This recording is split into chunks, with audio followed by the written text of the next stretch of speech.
What can you take for arthritis? The itis that will get you. Itis means inflammation of. So anything that has itis, such as appendicitis, cholecystitis. Appendicitis, inflammation of the appendix. Cholecystitis, inflammation of the gallbladder. Arthritis, inflammation of the arthros or the joint. That is all Latin. So inflammation of the joints can happen from top to bottom. The most common arthritis that people have is osteoarthritis, or OA. It predominantly affects the knees, the hips, and sometimes the hands. You get big knuckles, and they call those things osteonodes. It affects this knuckle and this knuckle. This is called the DIP, the distal interphalangeal joint, and the MIP, the midphalangeal joint. And those two swell up. So you don't have big knuckles, you have what are called osteonodes, and that is diagnostic of osteoarthritis. Rheumatoid arthritis spares the distal fingertips. It affects the middle joint, the joints here, and the wrist. And oftentimes, rheumatoid arthritis will give you disfiguring joints. So your fingers, instead of your hands looking like this, they're looking like this, or some variation thereof, or they can lose their tendon, not to be floppy. Those kinds of things are easy to make the diagnosis.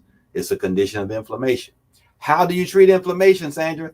Anti-inflammatories. The two easiest and most natural anti-inflammatories to take: vitamin D, Doctor's D, 5,000 units per day, and omega-3 fish oil. Those two things.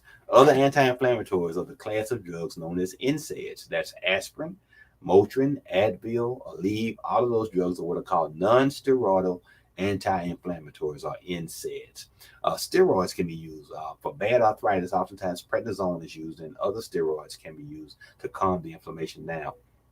Then there are non-steroidals, or the non-NSAID type anti-inflammatories, the COX-2 inhibitors. Those the two most recognized drugs are Mobic, meloxicam, and Celebrex, cephaloxivir.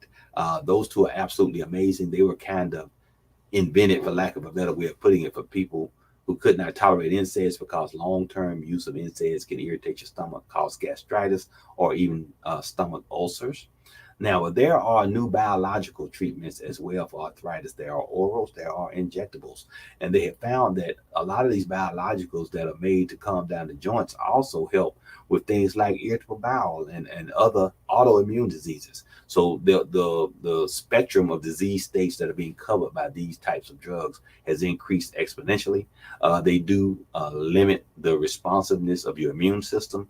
So it's important that you not have a history of tuberculosis or other infectious diseases, and no recent immunizations when you start those medications.